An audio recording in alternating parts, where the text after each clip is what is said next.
Thank you, Priyanka. Hi, Lisa. Hi, Aarti. Very great to have you on the panel. Both of you are high achievers. And what I'll do is I'll quickly jump into it. And maybe I'll start with Aarti. So, Aarti, you have been researching culture and org behavior. You've actually written a book on it, and maybe you're writing another one.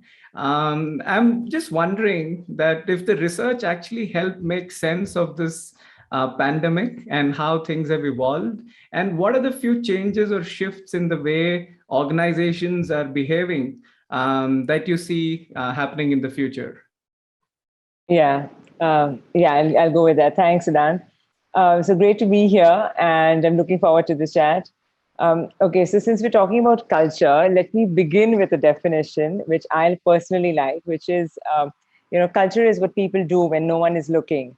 So as we know, culture is shaped not so much by, the mission statement, top management speeches or manuals, but it's more by the day-to-day interactions and influences within an organization. In that sense, the pandemic has dramatically changed the way an organization works, the way teams work, and the way organizations interact with society, right? We've seen priorities change. Initially, I mean, and this may sound a bit simplistic, but to kind of just put it in perspective, initially the short-term priority for organizations was employee safety, perhaps, and ensuring smooth IT systems, right? Midterm priority was perhaps around business continuity. Now, the longer term priority is to get emotional energy back in the system and a sense of well-being, right? Something we'll talk about later. So given these priorities and their change, what has emerged is that companies hire on something called digital DNA, okay, have found it relatively easier to adapt.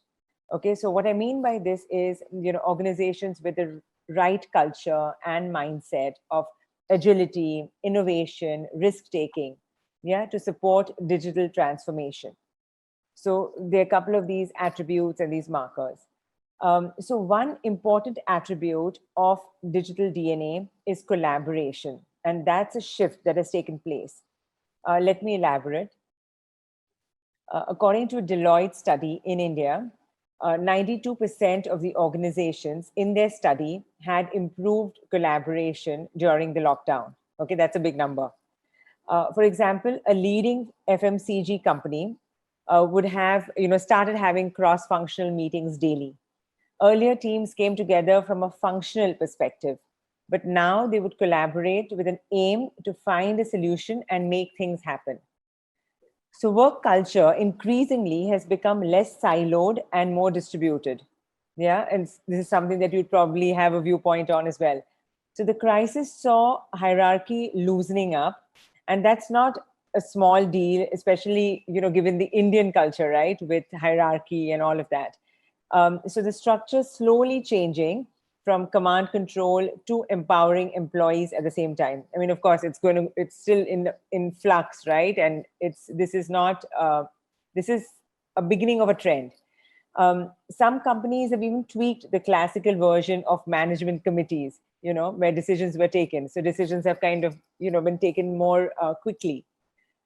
Going forward, companies will need to move beyond the hierarchical model and the culture of hierarchy. Technology, of course, will help drive this further. Many things have changed. I think collaboration is definitely one big area, and that's what I wanted to talk about. Yeah. Okay, excellent, Aarti. I'm sure you've put in so many words. I'm tempted to just continue with you. Maybe we'll get to it slightly later. I'd love to get Lisa into the dialogue now. Lisa, you have worked across multiple companies, right? You worked across IBM, the large ones. You worked across product companies, and in each firm, you have managed global teams. You also joined Bristlecone very recently, almost in the thick of the pandemic. And what do you think were the unique challenges that you faced as you came in and in this newer environment? Yeah, and I think the pandemic was a shock for everyone, right? Having to work differently and to collaborate differently. And For me, actually, I wouldn't say it was so much of a shock, because I think I kind of grew up starting at IBM. We were 50% of our workforce was remote. So you learned right away how to collaborate and work with global teams across. And we used collaboration tools, effectively to do that. So when I came to Bristlecone, no, they had already kind of gone through, some of the hardest part of the pandemic, and had actually hired me. And I'm actually 100% remote today. So I think people have changed kind of their philosophy and the ways of working, and realizing that we can still be connected. We can still have ways to be connected. And I think also coming into the organization, also having that level of comfort. I can also help the teams develop that level of comfort around collaborating remotely and how we can connect better together. Interesting. Thank you. So Aarti, I think when we were chatting a bit before this coffee chat, what you mentioned is that you're actually working on a new book. And while doing so, you're also interacting with multiple CEOs of different firms. And I was pretty intrigued with that. Do you want to tell us a bit about not just the book, but also, some of the key best practices, some very interesting anecdotes that you may have had from speaking to many of these leaders during this time? Yeah. Okay, so I am working on a book, the second one, on women leadership and culture. It's been fascinating. I've spoken to leaders, women and men from some of the South Asian and East Asian countries. And given that this book was essentially born during COVID, or the research at least was born, that was an aspect that was talked about. Business leaders shared a few things that they did well or didn't. So I'll share a few examples. One example is that of a tech startup in Thailand. So this was, a team of 2 founders, and so the business was affected during the COVID situation. They had to downsize. The leadership team had to manage employees, keep their morale up, amongst other things, right? Amongst the day-to-day business challenges. They were stressed, but they kept calm. And in meetings with mid-management, they shared what the real situation was, even if they didn't have the answer. So one statement in particular from my conversation with them stood out in my mind, which was, she said, transparency is the key and sensitivity is everything. And this is interesting because it's consistent with the cultural nuances of working in Thailand. So you have, on one level, you have the organization culture, but you also have the dynamics of an overarching work culture. And that really impacts how things work, and, in a crisis, right? Because that's when you go to your go-to culture. Yeah. So that was one piece. Interestingly, on the other hand, I spoke with the CEO of an organization in another Asian country. And he said this, okay, and I quote, he said, when COVID happened, we were thinking largely of the impact on our business and not so much about how our people may be affected. Okay. There was a lack of empathy when I look back, and communication centered around business priorities only. This impacted employee morale and productivity. I wish we could have focused more on the health and safety of our people. Okay. So needless to say, of course, this was a very candid, very honest assessment. And it really goes to show how COVID has been a leveler in some ways, in terms of the need for empathy and engagement across cultures and organizations. And it's not just business communication. People have realized that it's equally important to connect with people, right, at a personal level. So we've spoken about 2 Asian countries. Let's come to India. A senior leader of a large Indian conglomerate conducted at least 60 calls, okay, with his direct reports and their families, okay? So he literally was on these calls with all of them, on one call. Most of them would be talking from their living room, and the kids would be asking him questions. How will this pan out? Or, what do I do about working? Will I get a job? So it was all about connecting, providing support, answering questions. So I think a lot of communication has changed. Things are now done a bit more deliberately, perhaps. Senior leaders often, again, this depends on the overarching culture. In Asia is more about relationships, as you know. So, people do ask questions now, begin with asking, how are you? How can we help? Right? Um, and interestingly, the last nugget that I have in terms of a data point is, Glassdoor had a lot of employee reviews. So apparently there were some 1.4 million employees, when the pandemic started. So they gave their leaders much higher ratings in terms of honest communication and transparency during the first 6 months of the pandemic compared with the previous year, the year before the pandemic. So I thought that was interesting from a global data perspective.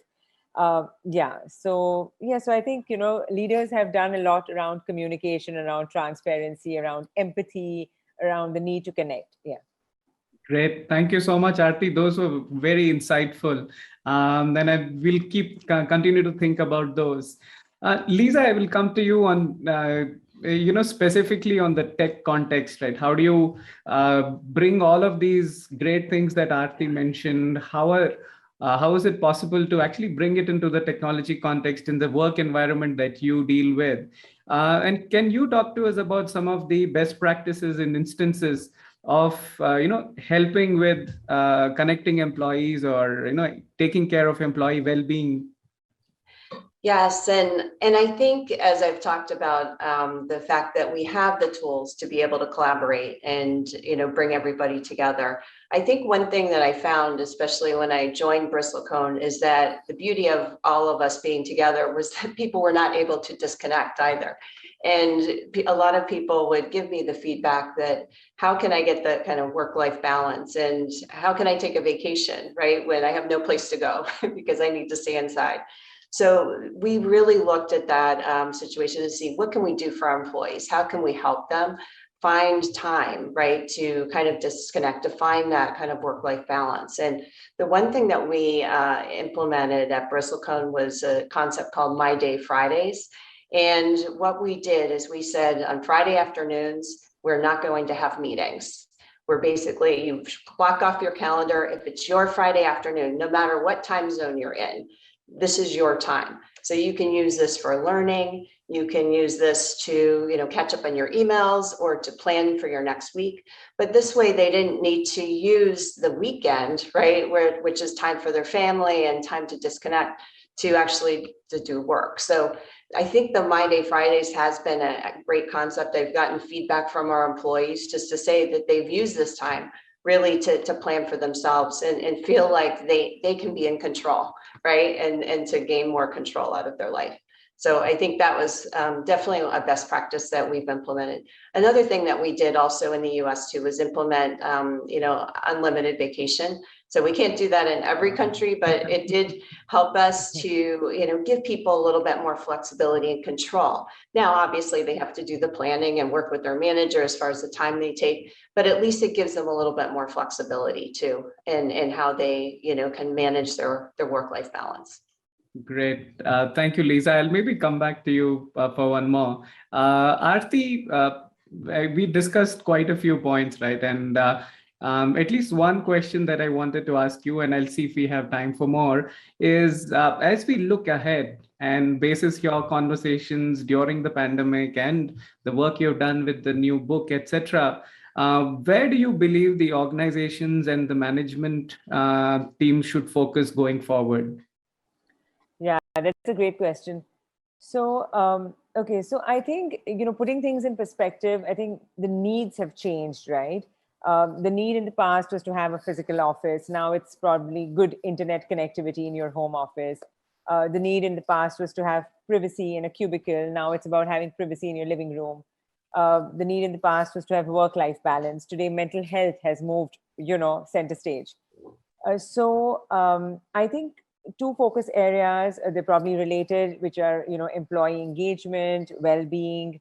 I think that's a big focus area, and organizations should be and are being cognizant of this.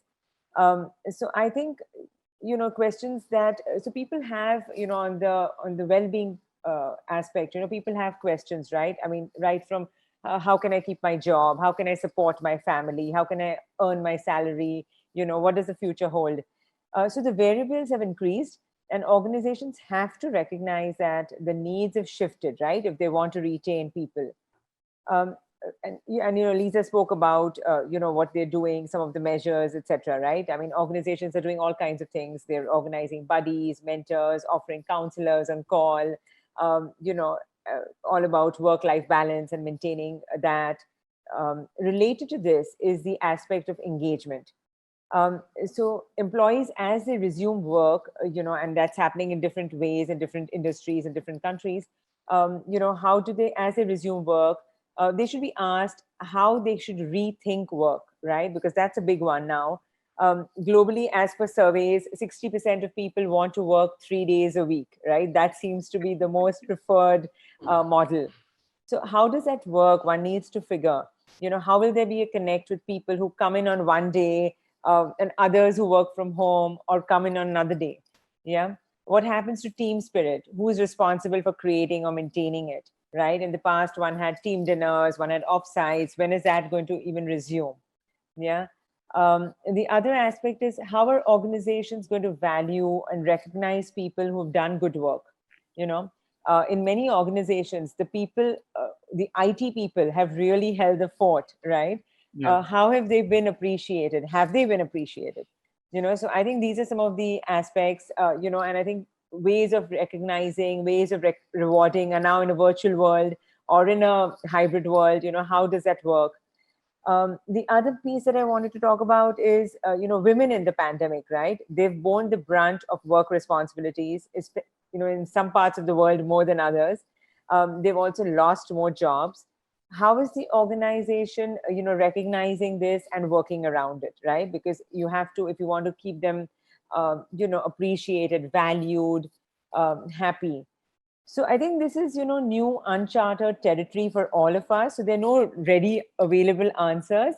But I think organizations just have to be mindful, have to be cognizant of including people in the conversation and figuring it out, as they go ahead. Perfect. Perfect, Aarti.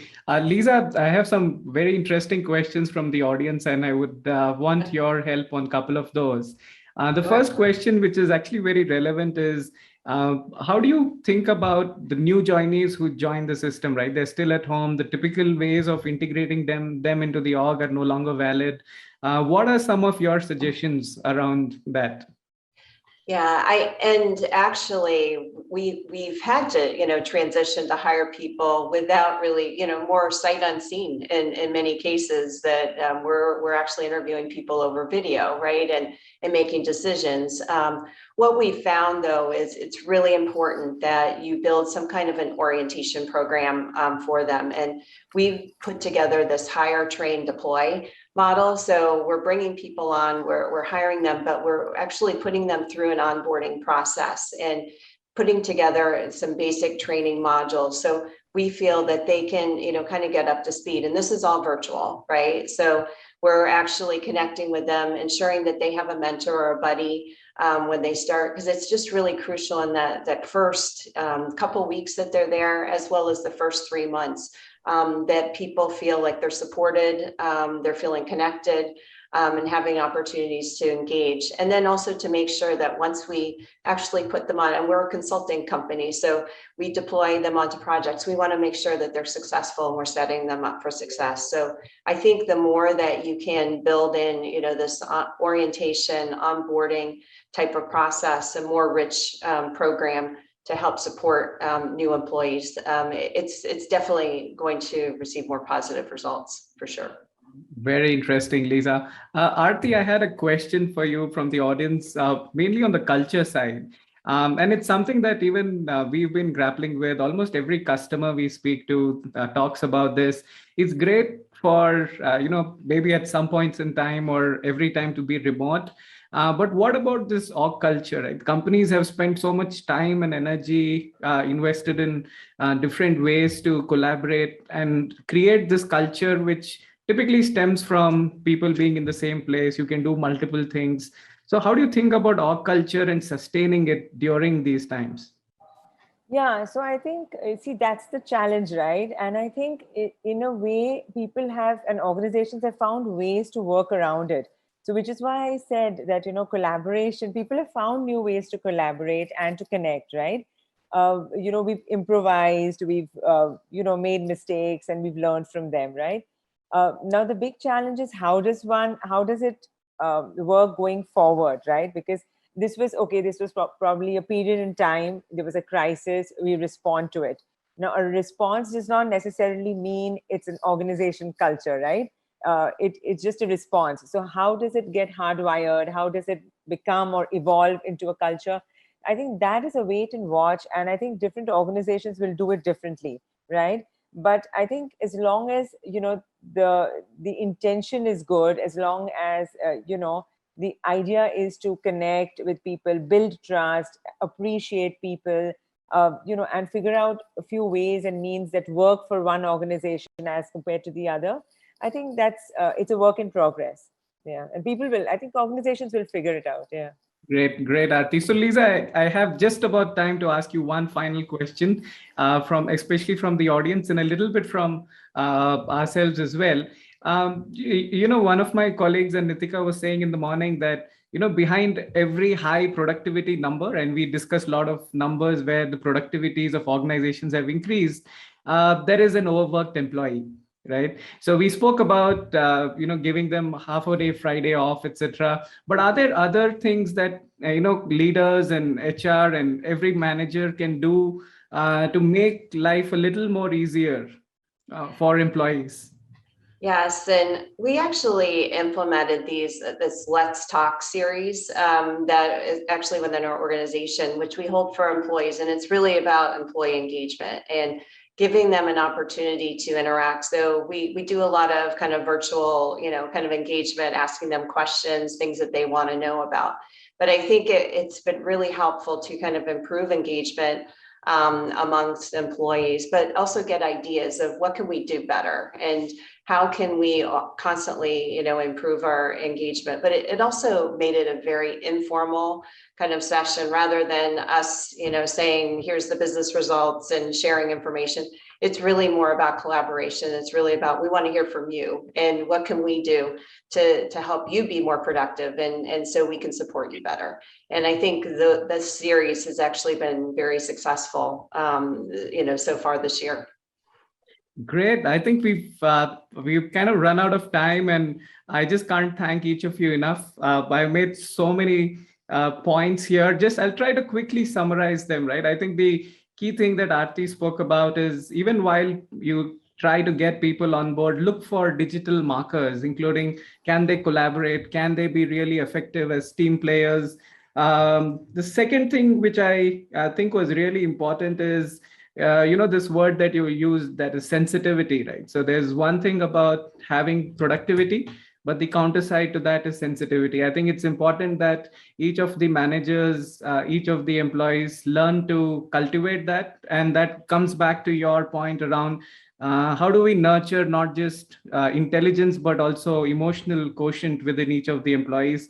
And finally, I think I really liked what Lisa said, just listen. There's one thing about over communicating, you can keep talking, but there's also about listening. I think that works as well too. So great. I think I've had a very good time with both of you. We had a great discussion. Thank you so much. And back to you, Priyanka.